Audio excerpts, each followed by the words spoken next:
আসসালামু আলাইকুম। ক্লাস 7-এর ইতিহাসের ক্লাসে আজ তোমাদের বাংলায় ভক্তি আন্দোলনের শ্রী চৈতন্যদেব এটা নিয়ে আলোচনা করব। গত ক্লাসে আমরা আলোচনা করেছি সুফিবাদ নিয়ে। গত ক্লাসে আলোচনা করেছি। সুফিবাদের সঙ্গে সঙ্গে আলোচনা করেছি আমরা মীরাবাই এবং কবির নিয়ে। আজ তাহলে আমরা আলোচনা করব বাংলায় ভক্তি আন্দোলনের শ্রী চৈতন্যদেব। দেখো, শ্রী চৈতন্যদেব ছিলেন বাংলা একজন ভক্তিবাদী সাধক এবং তিনি ছিলেন মধ্যযুগের বাংলার সর্বাপেক্ষা উল্লেখযোগ্য একজন শাসক। এবং শ্রী চৈতন্যদেবের যে প্রচারিত ধর্ম, সেই ধর্মের নাম হলো বৈষ্ণব ধর্ম। শ্রী চৈতন্যদেবের প্রচারিত যে ধর্ম, সেই ধর্মের নাম হলো বৈষ্ণব ধর্ম।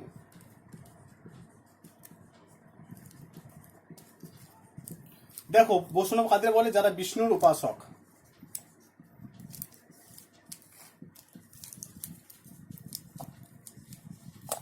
বিষ্ণু যারা উপাসক তাদের বলা হয় বৈষ্ণব।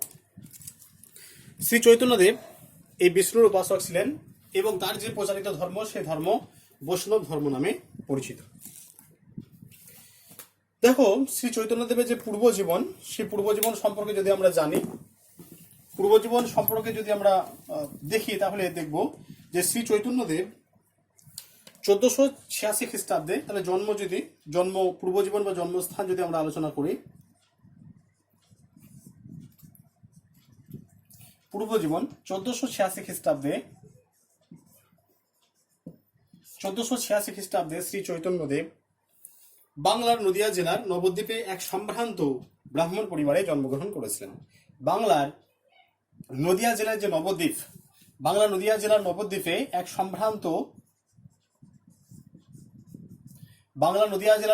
এক সম্ভ্রান্ত বৈষ্ণব পরিবারে জন্মগ্রহণ করেছিলেন শ্রী চৈতন্যদেব। নেক্সট পয়েন্ট হচ্ছে দীক্ষা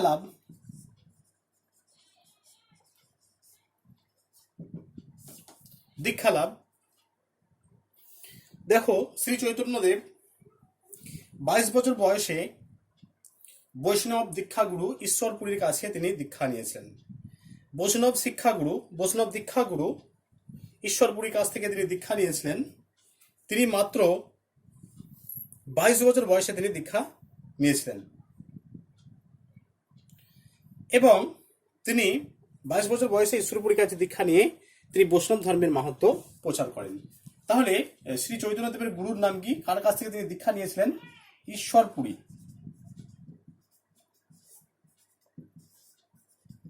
ঈশ্বরপুরীর কাছ থেকে শ্রী চৈতন্যদেব দীক্ষা নিয়েছিলেন মাত্র 22 বছর বয়সে, এবং এই মাত্র 22 বছর বয়সে তিনি ঈশ্বরপুরীর কাছ থেকে বৈষ্ণব ধর্মের দীক্ষা নিয়ে তিনি বৈষ্ণব ধর্মের মাহাত্ম্য প্রচারের কাজে নিয়োজিত হয়ে যান। এরপর আমরা জানবো যে শ্রী চৈতন্যদেবের যে প্রচারিত ধর্ম, সেই ধর্মমতের মূল কথা কি। শ্রী চৈতন্যদেবের প্রচারিত ধর্মমতের মূল কথা কি বা ধর্মমত কি? দেখো, শ্রী চৈতন্যদেব তিনি বৈরাগ্য জীবন যাপন পছন্দ করতেন। বৈরাগ্য জীবন মানে যে সমস্ত মানুষেরা ঈশ্বরের চিন্তায় নিজেরা নিয়োজিত থাকে এবং যারা সংসার ধর্ম পালন করে না, যারা বিয়ে শাদী করে না, তাদেরকে বলা হয় বৈরাগ্য। তাহলে তিনি বৈরাগ্য জীবন যাপন করতেন। 2 নম্বর, সমস্ত জীবের প্রতি তার ভালোবাসা ছিল, অর্থাৎ তিনি জীবের প্রতি যে প্রেম, সেই জীব প্রেমের বাণী তিনি প্রচার করেছিলেন। অর্থাৎ তিনি জীবের প্রতি একটা অকৃত্রিম ভালোবাসা ছিল, অর্থাৎ জীবের প্রতি তিনি প্রেমের বাণী প্রচার করেন। 3 নম্বর, মানুষের প্রতি সৎ ব্যবহারের উপর তিনি বিশ্বাসী। তাহলে তিনি এটা উপলব্ধি করতেন যে একজন মানুষ যদি আরেকজন মানুষের সঙ্গে সৎ ব্যবহার করে, তাহলে তাদের মধ্যে সদ্ভাব খুব সহজেই গড়ে উঠবে। সদ্ভাব গড়ে ওঠার পাশাপাশি তাদের সঙ্গে যে একটা আত্মিক সম্পর্ক, সেই আত্মিক সম্পর্ক কিন্তু খুব সহজে গড়ে উঠবে। এবং তিনি নাম কীর্তন এবং নগর কীর্তনের মাধ্যমে তিনি বৈষ্ণব ধর্মের যে মাহাত্ম্য, সেই মাহাত্ম্য তিনি প্রচার করেছিলেন।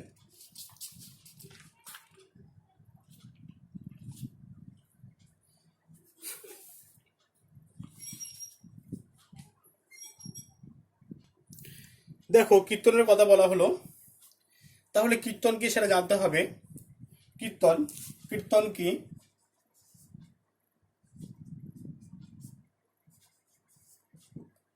তাহলে দেখো কীর্তনকে দুটো ভাগে ভাগ করা যায়। কীর্তনটাকে বলে নি।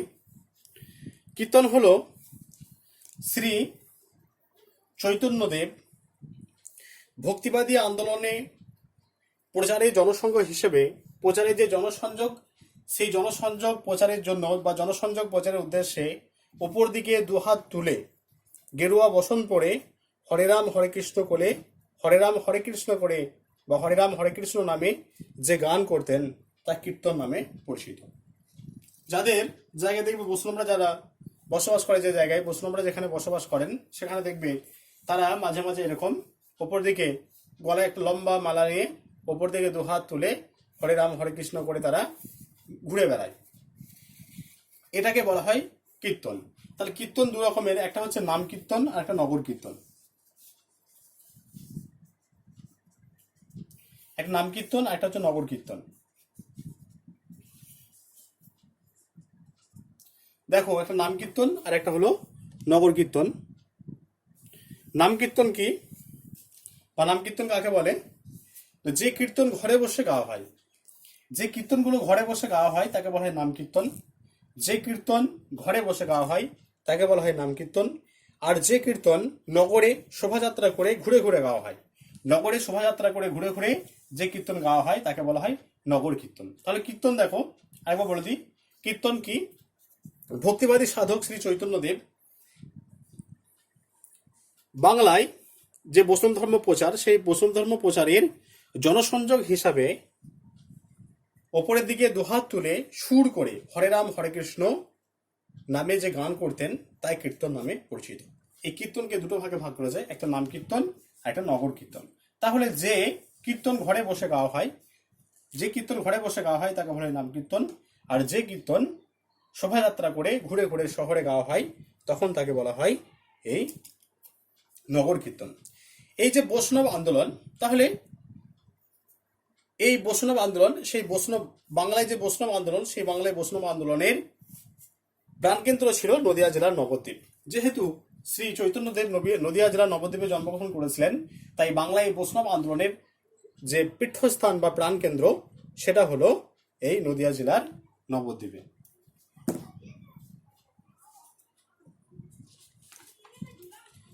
শ্রী চৈতন্যদেব এইভাবে দেখো, শ্রী চৈতন্যদেব এভাবে যে বৈষ্ণব ধর্ম তিনি প্রচার করছেন, এই বৈষ্ণব ধর্ম প্রচারের ফলে জাতি ধর্ম বর্ণ নির্বিশেষে ভক্তিবাদ প্রচারের ফলে বাংলায় হিন্দু মুসলমান যে দ্বন্দ্ব, সেই দ্বন্দ্বের অবসান ঘটেছিল এবং ভগবান বিষ্ণুর নাম গান বাংলার ঘরে ঘরে প্রচারিত হতে শুরু করেছিল। এবং এ কাজে যিনি গুরুত্বপূর্ণ ভূমিকা পালন করেছেন তিনি হলেন শ্রী চৈতন্যদেব। যদি শ্রী চৈতন্যদেব টিকা পড়ে তখন তোমরা এই পয়েন্টসগুলো লিখবে। শ্রী চৈতন্যদেব 3 নম্বরে যদি টিকা আসে তখন এই পয়েন্টসগুলো লিখতে হবে। মধ্যযুগে বাংলার একজন অন্যতম ভক্তিবাদী সাধক ছিলেন শ্রী চৈতন্যদেব। তার প্রচারিত যে ধর্মমত, সেই ধর্মমত বৈষ্ণব ধর্ম নামে পরিচিত। এটা সূচনা দেবে, তারপর পূর্বজীবন দেবে, যেভাবে পয়েন্টস করা আছে পূর্বজীবন, দীক্ষা লাভ, ধর্মমত, আর শেষে লিখবে প্রভাব। এই 4টা পয়েন্টস কিন্তু তোমরা লিখবে। দেখো পয়েন্টসগুলো একবার দেখে নাও।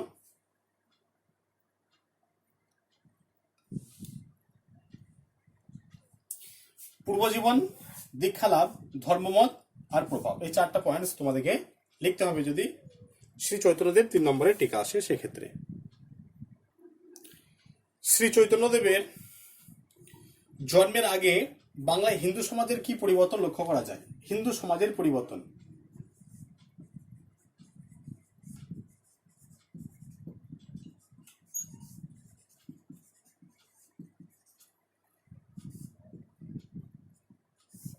শ্রী চৈতন্যদেবের জন্মের আগে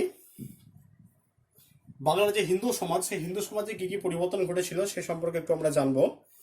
দেখো শ্রী চৈতন্যদেবের জন্মের আগে মানে 1486 খ্রিস্টাব্দের আগে, 1486 খ্রিস্টাব্দের আগে বা শ্রী চৈতন্যদেবের জন্মের আগে বাংলায় উচ্চবর্ণের যারা ব্রাহ্মণ এবং শাসক, যারা উচ্চবর্ণের যারা ব্রাহ্মণ এবং শাসক, তারা সমাজের নিচুতলার মানুষদের শোষণ এবং নিপীড়ন করতেন। তাহলে সমাজের নিচুতলার মানুষ বলতে দেখো, এদের সমাজের কাঠামোটা যদি আমরা দেখি, গঠনটা যদি দেখি, তাহলে প্রথমে কারা আছে? প্রথমে আছে ব্রাহ্মণ, ব্রাহ্মণ, ক্ষত্রিয়, বৈশ্য এবং শূদ্র। ব্রাহ্মণ, ক্ষত্রিয়, বৈশ্য, শূদ্র, চারটা শ্রেণীতে সমাজ ছিল বিভক্ত। তাহলে ব্রাহ্মণ সম্প্রদায়ের মানুষরা কি করতো? সমাজের নিচুতলার যারা মানুষ, যারা অন্তজ শ্রেণীর যারা মানুষ, যারা অস্পৃশ্য শ্রেণীর মানুষ, তাদের উপরে নানা রকমের তারা অত্যাচার করত, অত্যাচার, শোষণ এবং নিপীড়ন করতেন। ফলে তাদের জীবনটা দুর্বিষহ হয়ে উঠত। এইরকম যখন পরিস্থিতি, তখন কি করছে? সমাজের নিচুতলার যারা মানুষ, সেই সমাজের নিচুতলার মানুষরা তারা ইসলাম ধর্ম, দলে দলে তারা ইসলাম ধর্ম গ্রহণ করতে শুরু করছে। কেন তারা ইসলাম ধর্ম গ্রহণ করতে শুরু করেছিল? না, ইসলাম ধর্মে কোনো শ্রেণী বৈষম্য ছিল না। একজন যে কোনো জাতের মানুষ যদি ইসলাম ধর্ম গ্রহণ করে, তাহলে সে একই রকম ভাবে সামাজিক মর্যাদা লাভ করে। এই কারণের জন্য নিচুতলার যারা শ্রমজীবী মানুষ, সেই শ্রমজীবী মানুষরা ইসলাম ধর্ম কাতারে কাতারে তারা ইসলাম ধর্ম গ্রহণ করতে শুরু করেছিল। ফলে হিন্দু সমাজ, দেখো, একটা সম্প্রদায়ের মানুষ যদি একটা অন্য সম্প্রদায়ে যদি চলে যায়, কাতারে কাতারে যদি একটা অন্য ধর্মের দীক্ষা নিতে শুরু করে, তখন সেই ধর্মের মানুষরা স্বাভাবিকভাবে চিন্তাগ্রস্ত হয়ে পড়বে। একই রকম ভাবে হিন্দুরা সে সময় খুব চিন্তাগ্রস্ত হয়ে পড়েছিল।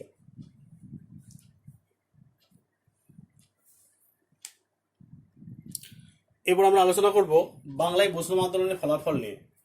বাংলায় বৈষ্ণব আন্দোলনের ফলাফল সম্পর্কে আমরা জানব। দেখো, মধ্যযুগে বাংলার একদম অন্যতম ভক্তিবাদী সাধক ছিলেন শ্রী চৈতন্যদেব। শ্রী চৈতন্যদেব 1486 খ্রিস্টাব্দে নদিয়া জেলার নবদ্বীপে তিনি জন্মগ্রহণ করেছিলেন। 1486 খ্রিস্টাব্দে নদিয়া জেলার নবদ্বীপে তিনি জন্মগ্রহণ করেছিলেন, এবং এই নদিয়া জেলার নবদ্বীপ ছিল এই বৈষ্ণব ধর্ম আন্দোলনের প্রাণকেন্দ্র। বৈষ্ণব আন্দোলনের, ধর্ম আন্দোলনের যে প্রাণকেন্দ্র, সেই প্রাণকেন্দ্র হলো নদিয়া জেলার নবদ্বীপ। এই যে বৈষ্ণব ধর্ম তিনি বাংলায় বৈষ্ণব আন্দোলনের যে তিনি সূচনা করেছিলেন, তার ফলাফল যদি আমরা বিশ্লেষণ করি বা ফলাফল যদি গভীরভাবে আমরা আলোচনা করি, তাহলে যে সমস্ত পয়েন্টসগুলো উঠে আসবে, তার মধ্যে অন্যতম হলো, এক হচ্ছে যে বৈষ্ণব ধর্মের জনপ্রিয়তা বৃদ্ধি। বৈষ্ণব ধর্মের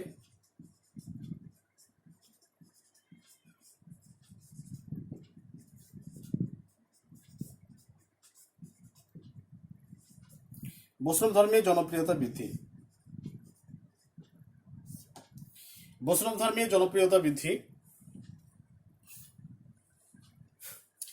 শ্রী চৈতন্যদেব প্রচারিত বৈষ্ণব ধর্ম বাংলায় আলোড়ন সৃষ্টি করেছিল। দেখো, এর আগে আমরা বলেছি যে যেহেতু সমাজে একটা শ্রেণী বৈষম্য ছিল, অর্থাৎ ব্রাহ্মণ সম্প্রদায়ের মানুষেরা নিচুতলার মানুষদেরকে শোষণ করতেন, নিপীড়ন করতেন, তাই দলে দলে মানুষ, কাতারে কাতারে মানুষ ইসলাম ধর্ম গ্রহণ করেছিল। কিন্তু যখন শ্রী চৈতন্য দেব বাংলায় এই ভক্তি আন্দোলন যখন প্রচার করলেন তিনি, তখন কি হলো যে এই ভক্তি আন্দোলন কিন্তু শ্রেণী বৈষম্য ছিল না, অর্থাৎ ভেদাভেদ ছিল না তাদের মধ্যে। ভেদাভেদ না থাকার কারণে বাংলায় হাজার হাজার মানুষ আবার এই বৈষ্ণব ধর্ম গ্রহণ করতে শুরু করেছিল। যেহেতু এখানে ব্রাহ্ম ধর্মের মধ্যে ব্রাহ্মণরা যেরকম শোষণ করতেন, সেরকম শোষণ করার কোনো জায়গা ছিল না, তাই সাধারণ মানুষেরা, হাজার হাজার মানুষ এই বৈষ্ণব ধর্ম গ্রহণ করতে শুরু করেছিল। এইভাবে এই বৈষ্ণব ধর্মের জনপ্রিয়তা বৃদ্ধি পেয়েছিল। নেক্সট পয়েন্ট হলো জাতিভেদ প্রথা হ্রাস।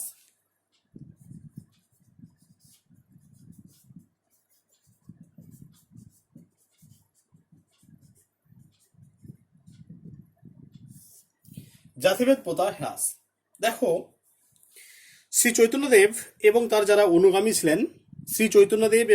অনুগামী ছিলেন, তারা জাতিভেদ প্রথা মানতেন না, এবং এই ধর্ম সমাজের সর্বস্তরের মানুষ তারা গ্রহণ করতে পারতেন।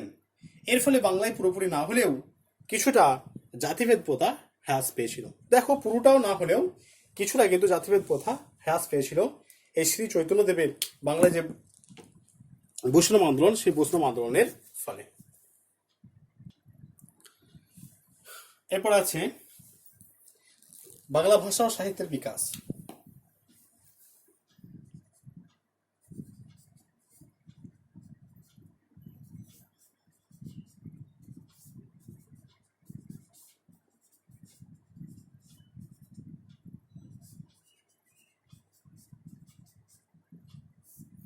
বাংলা ভাষা ও সাহিত্যের বিকাশ।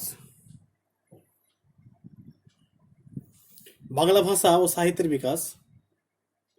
দেখো, বৈষ্ণব ধর্মের বিষয়বস্তু এবং মাহাত্ম্য, বৈষ্ণব ধর্মের বিষয়বস্তু ও মাহাত্ম্য যাতে সাধারণ মানুষেরা সহজে বুঝতে পারে, তার জন্য শ্রী চৈতন্যদেব বাংলা ভাষাতে বৈষ্ণব ধর্ম প্রচার করেছিলেন। যেহেতু মুখের ভাষা বা যে ভাষায় আমরা কথা বলি সে ভাষায় যে কোনো জিনিস খুব ভালো লাগে বা সহজেই বুঝতে পারা যায়, এটা শ্রী চৈতন্যদেব উপলব্ধি করেছিলেন।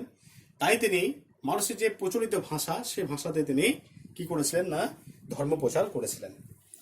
এই সময় অনেক বৈষ্ণব কবি বাংলা ভাষাতে শ্রী চৈতন্যদেবের জীবনী রচনা করেছিলেন। এদের মধ্যে উল্লেখযোগ্য ছিলেন কৃষ্ণদাস কবিরাজ। কৃষ্ণদাস কবিরাজ যে চৈতন্য গ্রন্থটি রচনা করেছিলেন তার নাম হলো শ্রী চৈতন্য চরিতামৃত। চৈতন্য চরিতামৃত গ্রন্থটি লিখেছিলেন কৃষ্ণদাস কবিরাজ। চৈতন্য চরিতামৃত।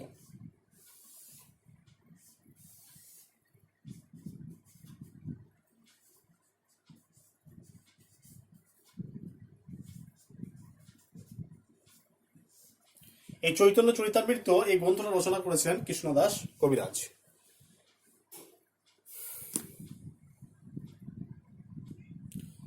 4 নম্বর কীর্তন প্রচার।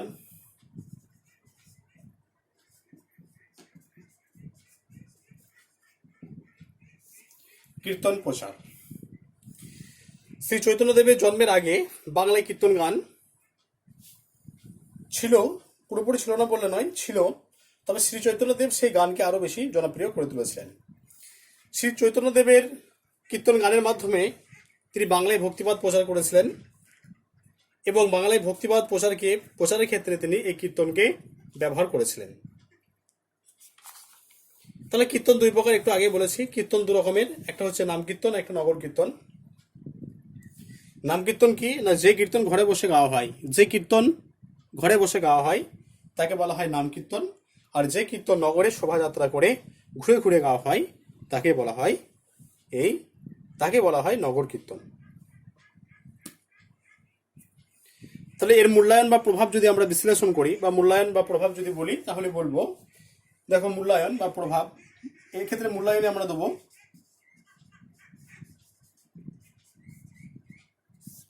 মূল্যায়ন। শ্রী চৈতন্যদেব বৈষ্ণব আন্দোলনের ফলে, শ্রী চৈতন্যদেবের বৈষ্ণব আন্দোলনের ফলে বাংলায় নিচু তলার মানুষেরা কিছুটা বাঁচার অধিকার পেয়েছিল। সমাজে একটা সাম্য প্রতিষ্ঠিত হয়েছিল এই বৈষ্ণব আন্দোলনের ফলে।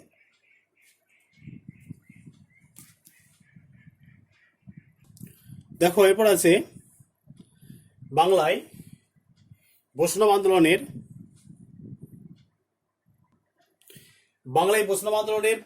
প্রচার ও প্রসারের একটা কাঠামো তোমাদের টেক্সট বই দেওয়া আছে। এটা যে চৈতন্যদেবের নেতৃত্বে নবদ্বীপে যে বৈষ্ণবগণী সংগঠিত হয়েছিল তাতে কোনো জাত বিচার ছিল না। অর্থাৎ এই যে বৈষ্ণব গোষ্ঠী, সে বৈষ্ণব গোষ্ঠীতে হিন্দু মুসলিম বা এখানে উচ্চ বা নিচ এরকম কোনো ভেদাভেদ ছিল না। 2 নম্বর হচ্ছে চৈতন্যদেব ঘরে ঘরে নামগান প্রচারের ব্যবস্থা করেছিলেন এবং তার সঙ্গে বিশাল শোভাযাত্রা করে নগর কীর্তনেরও ব্যবস্থা করেছিলেন। অর্থাৎ শ্রী চৈতন্যদেব নামগান এবং তার সঙ্গে সঙ্গে নাম কীর্তন এবং তার সঙ্গে সঙ্গে নগর কীর্তনেরও ব্যবস্থা করেছিলেন। 3 নম্বর, চৈতন্যদেব নিজে উচ্চবর্ণের ব্রাহ্মণ ছিলেন এবং বিভিন্ন পেশার মানুষ, এবং তিনি নিজে উচ্চবর্ণের ব্রাহ্মণ ছিলেন ঠিকই, কিন্তু তিনি বিভিন্ন পেশার মানুষ এবং নিচুতলার মানুষদের সঙ্গে তার একটা সামাজিক যোগাযোগ ছিল বা ব্যক্তিগত যোগাযোগ ছিল। অর্থাৎ তিনি এটা মনে করতেন না যে নিচুতলা যারা মানুষ তারা তার শিষ্যত্ব গ্রহণ করতে পারবে না, এটা তার মধ্যে কখনোই ছিল না। অর্থাৎ নিচুতলার মানুষদের সঙ্গেও শ্রী চৈতন্যদেবের একটা যোগাযোগ ছিল। 4 নম্বর,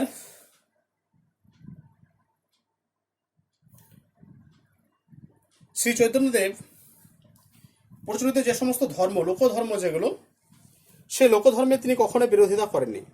যে সমস্ত লোকধর্মগুলো ছিল সেই লোকধর্ম, মনসা চণ্ডী ধর্ম, এই সমস্ত যে লোকধর্ম, সেই লোকধর্মগুলো তিনি কখনো বিরোধিতা করেননি। 5 নম্বর হচ্ছে শ্রী চৈতন্যদেব নবদ্বীপের প্রভাবশালী জগাই মাধাইয়ের অত্যাচারের বিরোধিতা তিনি করেছিলেন। পাশাপাশি যারা গোড়া ব্রাহ্মণ যারা ছিলেন সেই গোড়া ব্রাহ্মণদেরও তিনি বিরোধিতা করেছিলেন। এভাবে তিনি সমাজে একটা সাম্য প্রতিষ্ঠা করার চেষ্টা করেছিলেন। তারপর যে সমস্ত বৈষ্ণবীয় নাটক মঞ্চস্থ হতো সেই নাটকে স্বয়ং তিনি নিজে অভিনয় করতেন। আর লাস্ট পয়েন্ট যেটা, সেটা হলো ভক্তি সাধকেরা সবাই জনগণের মুখের ভাষাতে তারা ধর্ম প্রচার করতেন। দেখো, মুখের ভাষাতে ধর্ম প্রচার করলে কি হবে, যে ভাষায় মানুষ কথা বলে সেই ভাষায় যদি ধর্ম প্রচার করা হয় তাহলে সেটা খুব সহজেই বোধগম্য হবে, খুব সহজেই সেটা সাধারণ মানুষরা বুঝতে পারবে। অতএব শ্রী চৈতন্যদেব তিনি বাংলা ভাষাতে কিন্তু এই ভক্তি প্রচার তিনি করেছিলেন। এইভাবে শ্রী চৈতন্যদেব বাংলায় যে ভক্তি আন্দোলনের প্রচার এবং প্রসারের যে কাঠামো তৈরি করেছিলেন সেটা তিনি এইভাবেই তিনি তৈরি করেছিলেন। দেখো, আজ তোমাদের বাংলায় বৈষ্ণব আন্দোলনের, বাংলায় যে ভক্তি আন্দোলন, সেই ভক্তি আন্দোলনে শ্রী চৈতন্যদেবের ভূমিকা এবং এই বৈষ্ণব আন্দোলনের ফলাফল সম্পর্কে আলোচনা করা হলো। তোমাদের একটা বিশেষ ঘোষণা, দেখো তোমরা জেনে গেছো হয়তো যে তোমাদের এরপর থেকে গুগল মিটে ক্লাস হবে। গুগল মিট অ্যাপটা তোমরা ডাউনলোড করে রাখবে। যারা অলরেডি ক্লাস করছো, এই গুগল মিট এই অ্যাপটা তোমরা ডাউনলোড করে রাখবে, প্লে স্টোর থেকে পেয়ে যাবে। এই গুগল মিটটা তোমরা ডাউনলোড করে রাখবে। এরপর আমার দেখো দুটো ইতিহাসের ক্লাস আছে। এই দুটো ইতিহাসের ক্লাসের মধ্যে একটা হবে ইউটিউবে আর একটা হবে গুগল মিটে। সম্ভবত ক্লাসগুলো সন্ধ্যা 7টা থেকে শুরু হবে। সন্ধ্যা 7টা থেকে ক্লাসগুলো শুরু হবে। তোমাদের গ্রুপে রুটিন দিয়ে দেওয়া হবে কার কখন ক্লাস আছে। আমার দুদিন ক্লাস ছিল, দুদিন ক্লাসের মধ্যে দুটো ক্লাসের মধ্যে একটা ক্লাস ইউটিউবে হবে আর একটা ক্লাস গুগল মিটে হবে। এই তোমরা যাদের গুগল মিট অ্যাপটা ডাউনলোড করা নেই তারা প্লে স্টোর থেকে গুগল মিট অ্যাপটা ডাউনলোড করে নেবে এবং ক্লাস শুরুর 5 মিনিট আগে তোমাদের গ্রুপে লিঙ্ক দিয়ে দেওয়া হবে। তোমরা সেই লিঙ্কে ক্লিক করলেই তোমরা কিন্তু জয়েন হতে পারবে। এবং সেক্ষেত্রে তোমাদের সুবিধা কি, তোমাদের যেগুলো অসুবিধা হচ্ছে সে অসুবিধাগুলো তোমরা শিক্ষক মশাইকে বা স্যারদের সরাসরি তোমরা প্রশ্ন করতে পারবে এবং স্যার সেগুলো উত্তর দেওয়ার চেষ্টা করবেন। আমিও তোমাদের দুটো ক্লাস আছে, তোমাদের দুটো ক্লাসের মধ্যে একটা ক্লাস গুগল মিটে নেব আর একটা ক্লাস তোমাদের ইউটিউবে যেরকম হচ্ছে এরকম হবে। তোমাদের যে অভিযোগ বা প্রশ্ন সেগুলো তোমরা সরাসরি জানাতে পারবে। ঠিক আছে, একটা বিশেষ ঘোষণা অগ্রিম বলে দেওয়া হলো। এই সপ্তাহ থেকে সম্ভবত ক্লাস শুরু হয়ে যাবে। যথাসময়ে তোমাদের গ্রুপে রুটিন দিয়ে দেওয়া হবে কারো কবে ক্লাস, কার করা থেকে ক্লাস, সেই ব্যাপারে তোমরা কিন্তু অবশ্যই গুগল মিট অ্যাপটা ডাউনলোড করে নেবে প্লে স্টোর থেকে। যাদের ডাউনলোড করা আছে খুবই ভালো, যাদের করা নেই তারা অবশ্যই ডাউনলোড করবে। ঠিক আছে, আজকে ক্লাস শেষ করছি। ভিডিওটা সবাই ভালো করে দেখবে। যদি কিছু বুঝতে না পারো অবশ্যই আমাকে জানাবে।